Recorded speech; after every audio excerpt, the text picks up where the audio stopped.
जैसा कि मैंने अपने पिछले वीडियो में कहा था, जिसका शीर्षक था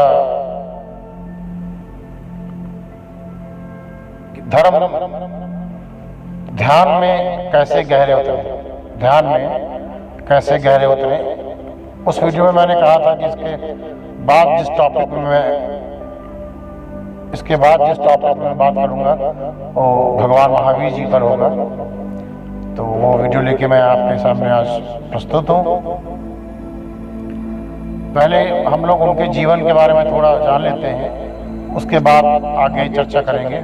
वैसे बहुत लोग ये जानते होंगे, फिर भी एक बार मैं अपनी तरफ से बता देता हूँ। भगवान महावीर जी के पिता का नाम सिद्धार्थ था। भगवान महावीर जी के पिता का नाम सिद्धार्थ था और माता का नाम त्रिशला था। माता का नाम त्रिशला था। ये अपने माँ बाप की तीसरी संतान थे। इनका प्रथम नाम वर्धमान था और जो आगे चलकर महावीर के नाम से विश्व विख्यात हुआ। भगवान महावीर जैन धर्म के 24वें तीर्थंकर थे। भगवान महावीर का जन्म करीब 2500 साल पहले, यानी ईसा से 599 वर्ष पूर्व वैशाली के गणतंत्र राज्य छत्री कुंडलपुर में हुआ था।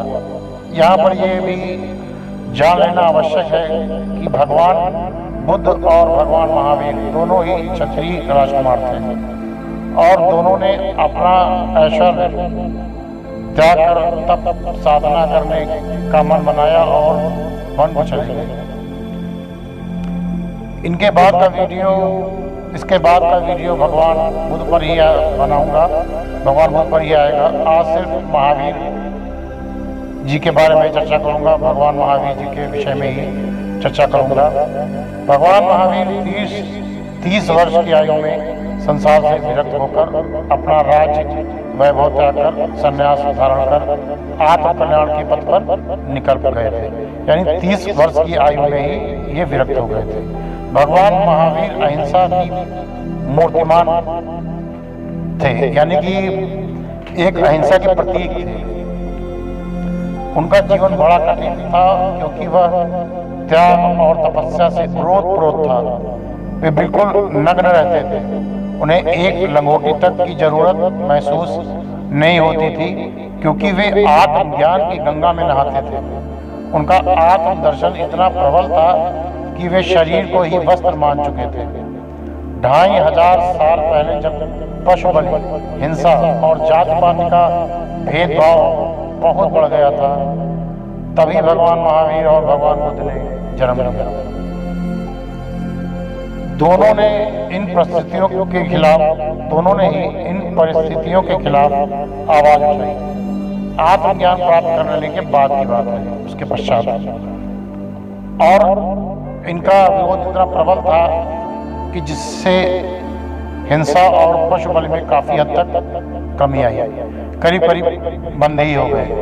बिल्कुल तो समाप्त नहीं हुई। दरअसल हिंसा, युद्ध, पशु बलि त्रेता युग से सभी युगों में कभी ज्यादा रही है, कभी बहुत कम और कभी बिल्कुल कम।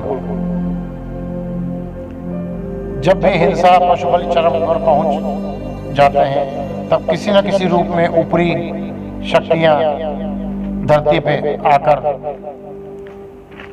उसे संभालती हैं और ये कई रूपों में अलग अलग वेशों में जन्म लेती हैं। जैसे महाभारत काल में जब अधर्म बहुत बढ़ा, हिंसा इत्यादि ने चरम को छुआ, तब स्वयं भगवान श्री कृष्ण जी ने अवतार लिया और धर्म की स्थापना की। उसके ठीक 2500 साल बाद जब हिंसा चरम पर फिर पहुंची, तो भगवान बुद्ध व भगवान महावीर जी ने जन्म लिया। आप ये समझे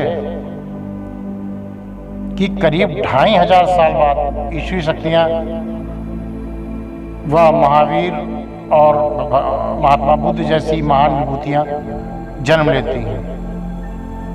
जैन धर्म में हिंसा पूर्ण रूप से निषेध थी अहिंसा की चरम सीमा ये थी कि भगवान महावीर रात भर एक ही करवट सोते थे। वो इसलिए कि कहीं करवट लेने पर कोई कीट पतंगा उनकी पीठ के नीचे दबकर न मर जाए। ये अहिंसा की पराकाष्ठा थी। भगवान महावीर नग्न तो रहते ही थे, पैरों में भी कुछ नहीं पहनते थे, जिससे कोई कीट पतंगा या कोई भी कीड़ा उनके पैर के नीचे आकर दब के मर ना जाए। जैन धर्म में अहिंसा परमो धर्मा की बहुत बड़ी मान्यता थी। ये तो भगवान महावीर की महानता थी कि और उन्हें पूर्ण आत्मज्ञान था, इसलिए उनके लिए वस्त्रों का कोई मूल्य न रहा। लेकिन उनके बाद जो उनके अनुयायी हुए वे भी भगवान महावीर की देखा देखी नग्न हो गए, जबकि उन्हें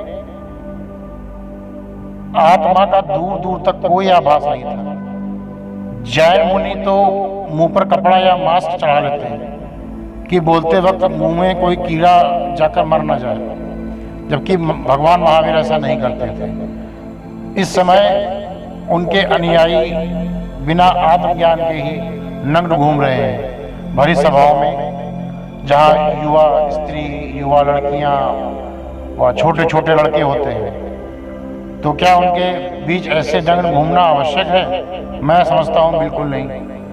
भगवान महावीर का आत्मबोध इतना गहरा था कि उन्हें वस्त्रों की आवश्यकता महसूस नहीं होती थी, मगर उन्होंने कभी भी अपने अनुयायियों से कभी ये बात नहीं कही होगी कि तुम लोग हमेशा बड़ी सभाओं में नग्न होकर घूमना, ये बड़ा अशोभनीय है।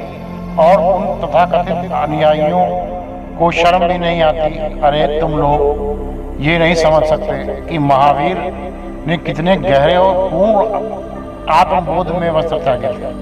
महावीर जी ने बहुत ही गहरे और पूर्ण आत्मबोध में वस्त्र त्यागे थे और वो पूर्णता को प्राप्त हुआ। और तुम बिना किसी बोध के वस्त्र त्यागे घूम रहे हो और कई मूर्ख तुम्हारे दर्शन भी करने आते हैं। मैं भी एक हिंदू क्षत्रिय हूँ, पर हिंदुओं में भी जो नागा बाबा नाम से नग्न घूमते हैं तो मैं उन्हें भी मूर्ख समझता हूँ।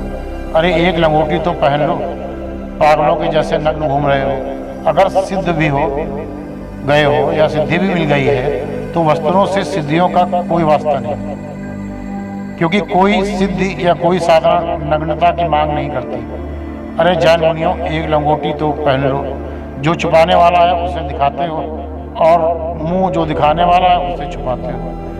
ये मेरे विचार में एक मानसिक बीमारी की अवस्था है। ये दिखाने के लिए कि हम लोग कितने बड़े जैन मुनि और उनके फॉलोअर्स हैं।